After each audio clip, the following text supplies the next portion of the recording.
are pillars of mobile development.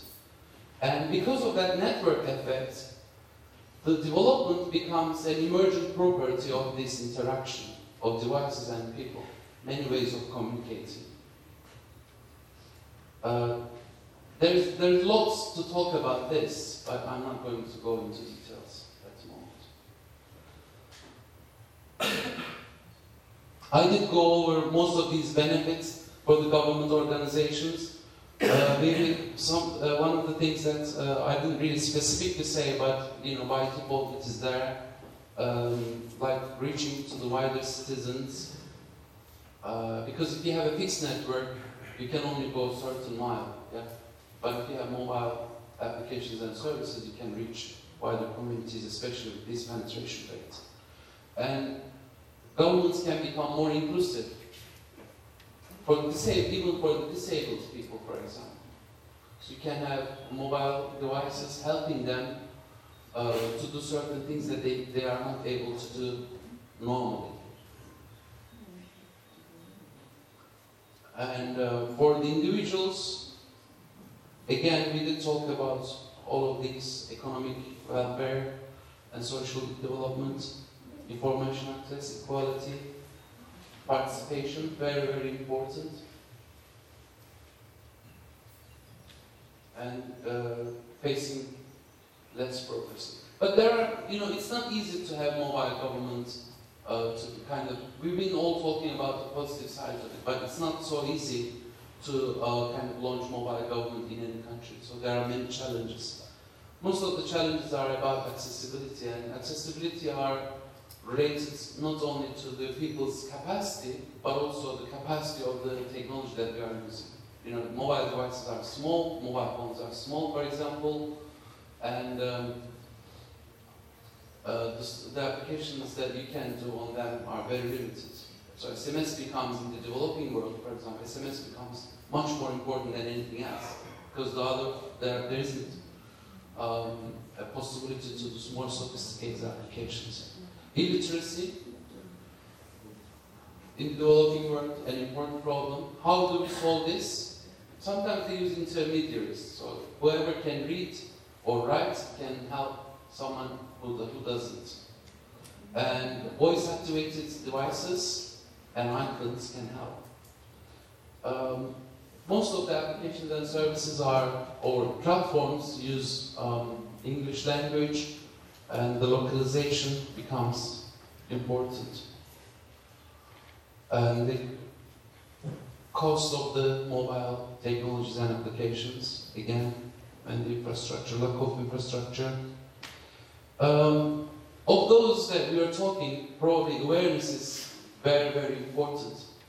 Now, many government organizations make a mistake. They do create an application, but nobody knows about it. This morning we were talking in the breakfast that the professionals in Bahrain, they did something very, very clever. So they did some mobile government solutions, but they also promoted. They tried to give some kind of little booklet, and then they received their mobile phone numbers, and then they promoted the mobile government portal. So not only they did have good applications and services, but they also made the citizen be aware of it. But that awareness is not sufficient. As we talked before, we have to create a society which is able to use these applications and services. So therefore, we have to invest on capacity building. If there are sophisticated services and applications, we have to have some way of improving IT capabilities of users. Most of the e-government projects fail because of project management issues. There is not good planning or financial support, and it's the same for mobile government. Yes, security and privacy. I'm not really an expert on this, but again, a very, very important topic, and it's also a topic of this conference, and it's everywhere. But In terms of technical aspects, there are possibilities where you can kind of prevent some of the security issues and maybe help with the privacy at a certain degree. But I think both of these concepts are social concepts, more than technical concepts. The security starts with an unhappy employee in your organization. You can create the most secure situation, but if your employee is not happy, he will just walk and then drop a cup of coffee on the hardware that you have, on the computer. Just spill something, and then it will be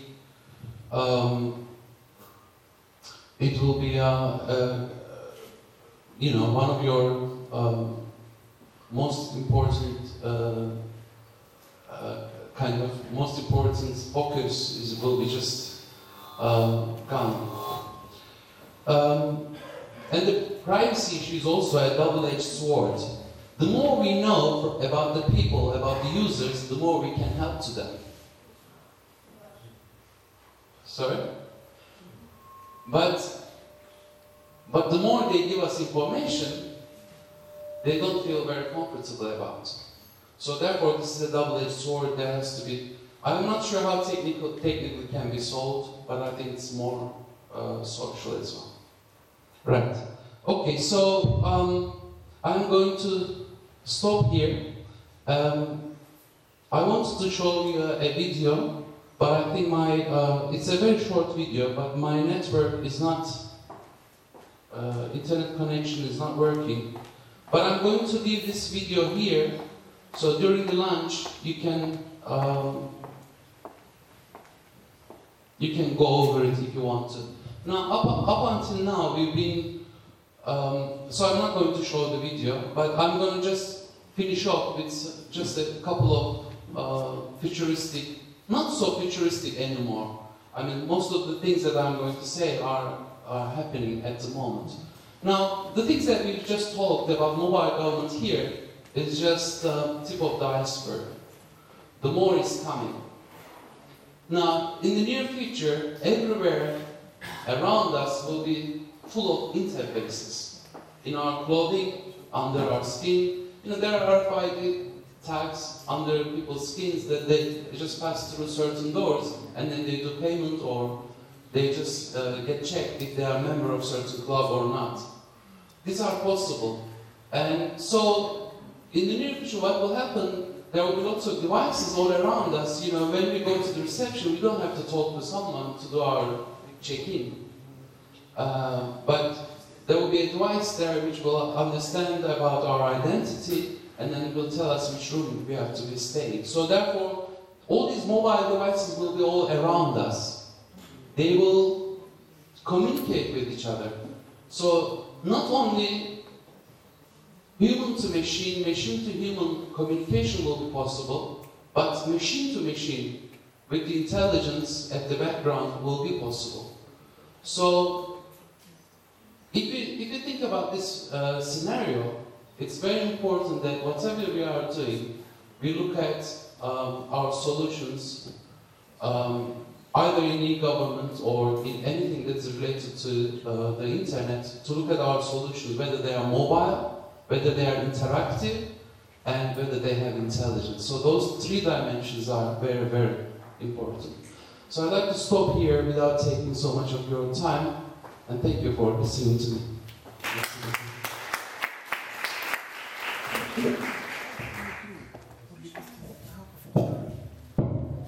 Merci.